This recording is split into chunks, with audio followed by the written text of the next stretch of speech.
Hello, I'm Dr. Mallika Tiruvadanan.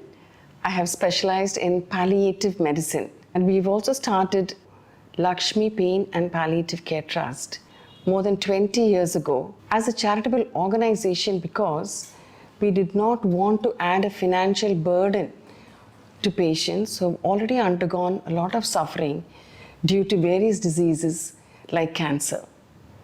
Our mission is to improve quality of life. We came into this field of medicine as doctors and nurses and other healthcare professionals, not only just to cure disease, but also to relieve suffering and make the journey of the patient smooth throughout. I wish to explain clearly about the facts of palliative care because it is even now quite misunderstood, and because of this, many patients out there suffer unnecessarily due to these chronic diseases. Fortunately or unfortunately, our medical training has been focusing more and more on the disease and cure in the last few decades, but less and less focus on the person with the disease. Now, why is this? Because we have made tremendous advances in medicine, both by way of technology for diagnostics and treatment of diseases. And there are many hospitals doing all this sophisticated treatments. And so what has happened is longevity of life has increased, but unfortunately, the incidence of chronic diseases has also increased. There are many treatments for cancer and many other diseases, but how many of us are aware that these distressing symptoms, whether the disease is curable or not, can also be treated well and the quality of life can be improved.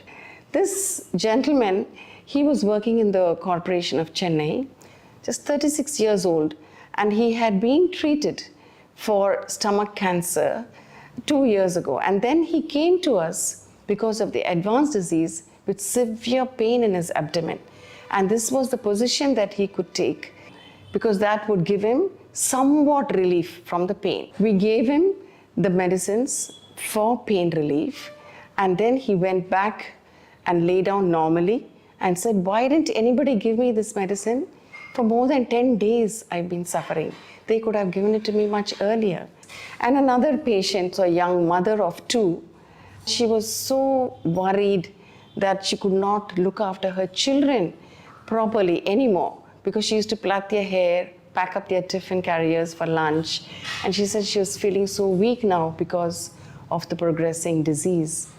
We could relieve her pain and swellings and other physical problems, but here she was still quite upset, and that was also adding to the deterioration in the quality of her life.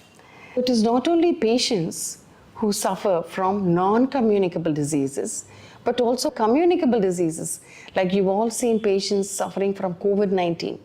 The families too underwent a lot of suffering.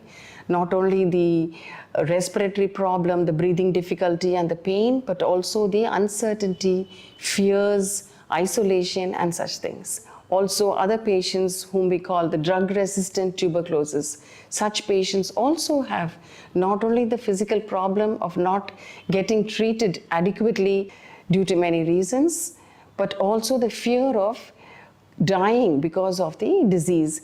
So palliative care is an approach which involves the treatment of all distressing physical symptoms like pain, vomiting and others, and also addressing the emotional, social and spiritual issues, not only of the patient but also of the family, because they are the nearest of the caregivers. And the sole aim of this care is to improve quality of life. So there are specialists to attend on the disease, and the palliative care specialists address the symptoms of the disease so that the quality of life is improved. So when can we give this care? Now this is a very important thing again. Many think that palliative care is something that is to be given only in the end stage of disease. It is not so, I can say very emphatically.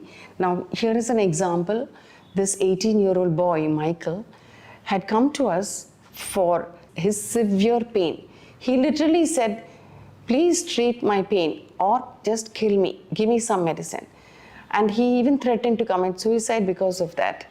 Now he got this pain soon after starting his medicines for a cancer called lymphoma. Actually, it is a curable disease and he can very well get treatment and be cured of it.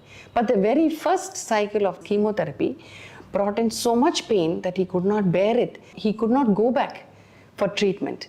So we gave him the necessary effective pain relievers and he went on for 1 year, going into social circulation, taking up little jobs, because of very poor economic background. So we supported him wholly for the treatment and the pain medicines and everything.